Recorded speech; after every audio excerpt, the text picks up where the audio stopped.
Yeah, I will start about talking about these fundamental risks, but hearing an economist talking about risks can be boring. Therefore, I included a few memes in this talk so that it's not too boring. First of all, stable coins. Not all of them are always stable. In fact, most of them are unstable in different markets, in different market environments. And therefore, it's important to understand the stability mechanism that is behind different stable coins, so that you know what you're actually using. If you look at this list of stable coins, the cool thing is that the Celo dollar in the past was very stable. But it's also interesting to see that most of the stablecoins out there are dollar-based. With Mento, we are working on a stablecoin platform that can issue stable assets in different currencies or pegging to different indices, to basket of currencies, but also to different fiat currencies, which is good. But we can also see in this chart many of the stablecoins haven't been stable in the past. So why is this the case?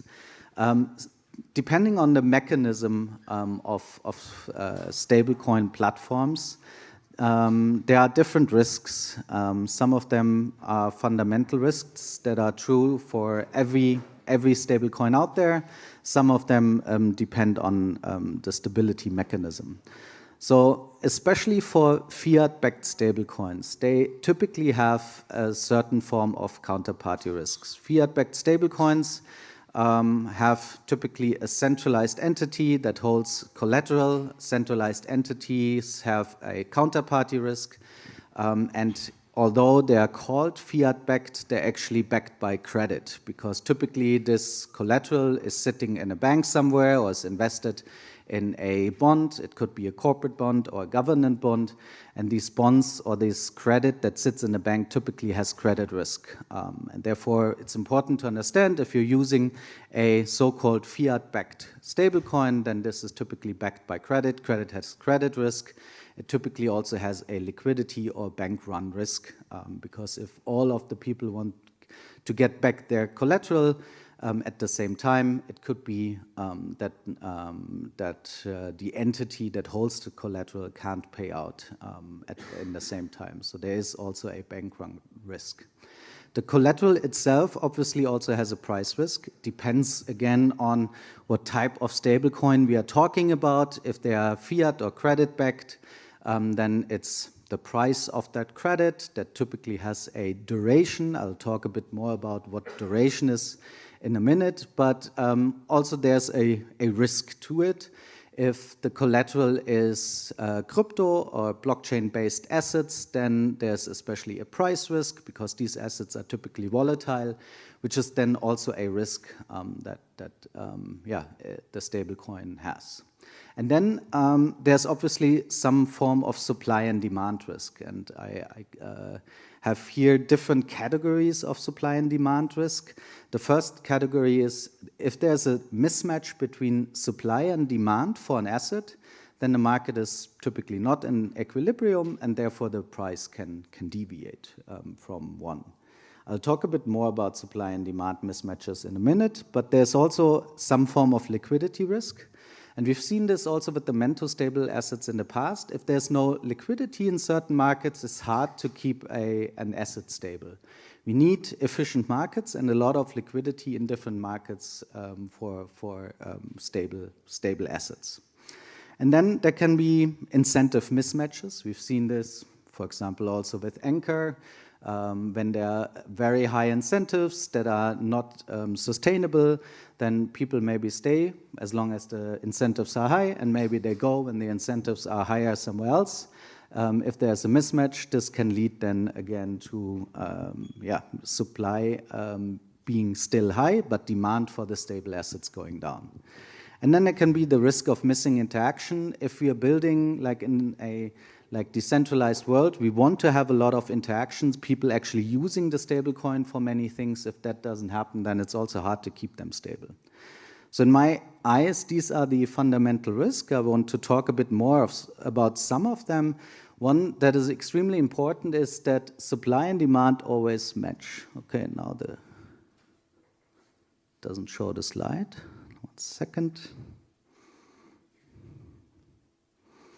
No, it's there. The problem with supply and demand is that if, for example, in this example, you can see here on the slide, if there is demand for a certain stablecoin in the amount of 20 million, and the supply of the stablecoin is also 20 million, and this demand is at a price of $1, supply and demand meet. The stablecoin clears the market, so to say, and the price is exactly at the peg. However, if there would, for example, only be 90 million in terms of supply, but there's still 20 million demand at a price of $1, then there would be a mismatch between supply and demand. And then it depends on the demand function, how high the dpeg from 1 is. So the price will deviate. And therefore, I think one of the very important principles when designing a stablecoin platforms is that you need a mechanism that always adjusts supply so that it meets varying levels of demand. Demand can jump around every day. Demand obviously also depends on many different factors, how successful certain partnerships are for a stablecoin platform, how successful the stablecoin adoption in certain markets is. It also depends on regulation in certain markets. So demand for stablecoins can vary every day, and you need a platform then that can adjust to varying demands all the time and constantly, otherwise you will see depegs in the price. A second risk that is especially true for so-called fiat-backed stablecoins is duration risks.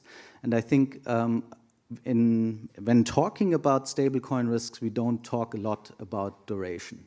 I said that fiat-backed stablecoins are actually credit-backed stablecoins, and issuers of credit-backed stablecoins typically invest the proceeds, the collateral, in different types of government bonds, for example, but also corporate bonds. And these government bonds have a duration risk. What is duration risk? In very short, what the slide shows is basically when the interest rate goes up, then the price of the bond goes down. And this is true for all bonds out there. It depends on the basically duration of the bond coupons, how high this duration risk is.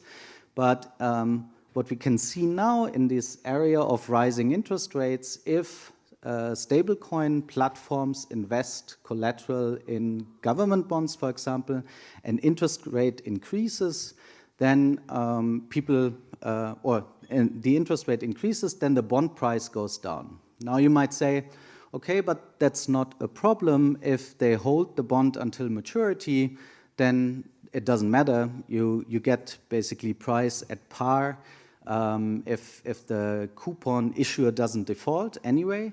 Yeah, that is true. But if we all, for example, would like our collateral back from Tether or USDC or whoever invests in bonds now, then now the bond prices decreased, and therefore now they lost on the collateral, and now there's a problem.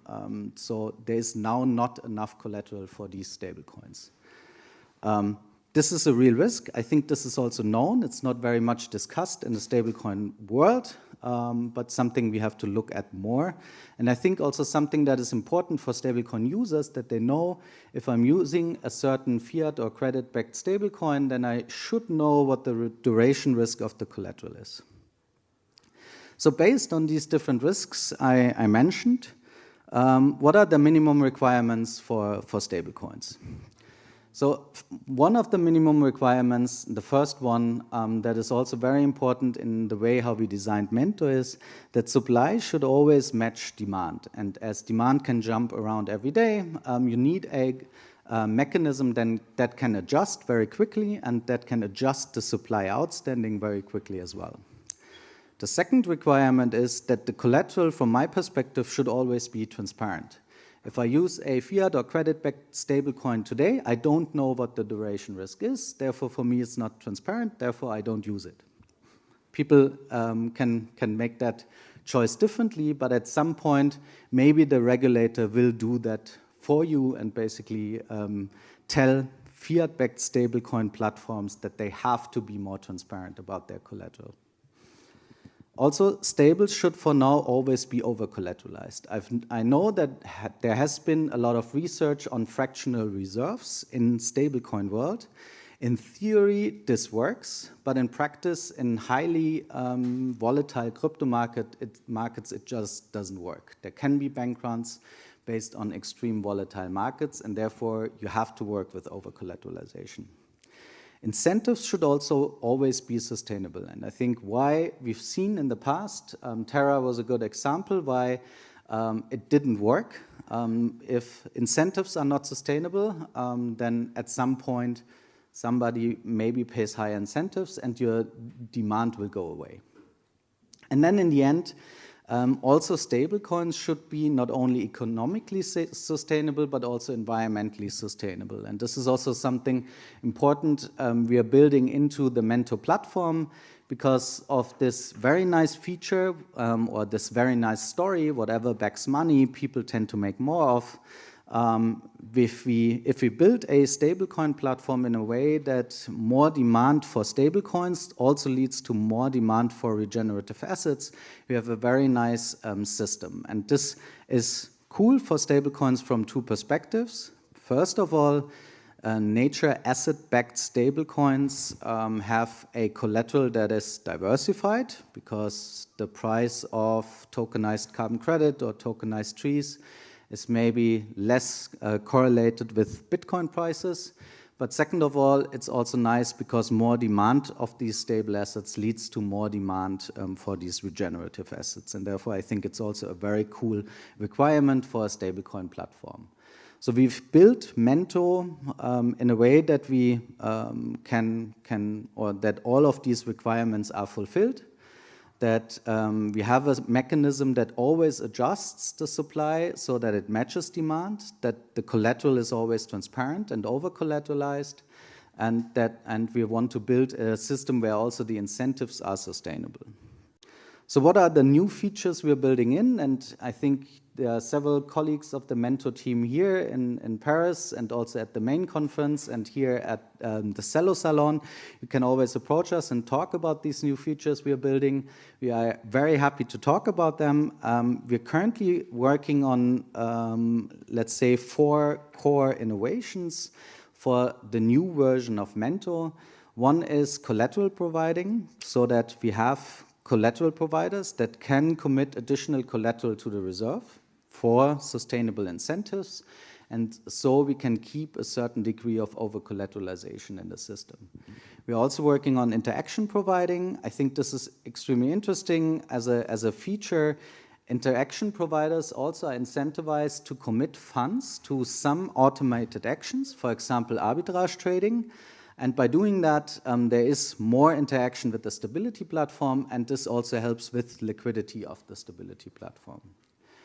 And this is extremely important during, for example, these events in the last few weeks, where we've seen many stablecoin platforms either go down or become more volatile. During Black Swan events, especially in crypto and blockchain, since the market are less mature than in many other asset classes, you need basically stable or sustainable interaction with the stability platform so that also in times during market distress, the stability platform doesn't go down. We're also working on a borrow and repay feature which allows you to borrow Mento stable assets into existence. I think this is extremely interesting because some people don't want to give up their collateral, but they want to borrow stable coins into existence. I think it's a nice feature. I think this feature alone is probably not sufficient for a stability platform because of this requirement that supply should always meet demand, and there's varying demand. But I think it's a very interesting feature that we also need in Mento as a stability platform. And then obviously we're working on the environmentally sustainability features, basically using different regenerative assets as collateral for the stablecoins because of these reasons I said, and especially because it also adds stability to the platform, since these assets are not fully correlated with other assets in the market. So these are a few innovations we're working on. As I said, the team is here, or a part of the team is here. We're happy to chat more about stablecoins. It's a topic that excites us. So if you're interested, please come by. Please let us know. We're always open to talk about that. So thanks. I think I'm exactly at time, maybe 1 minute over. Yeah, thank you very much.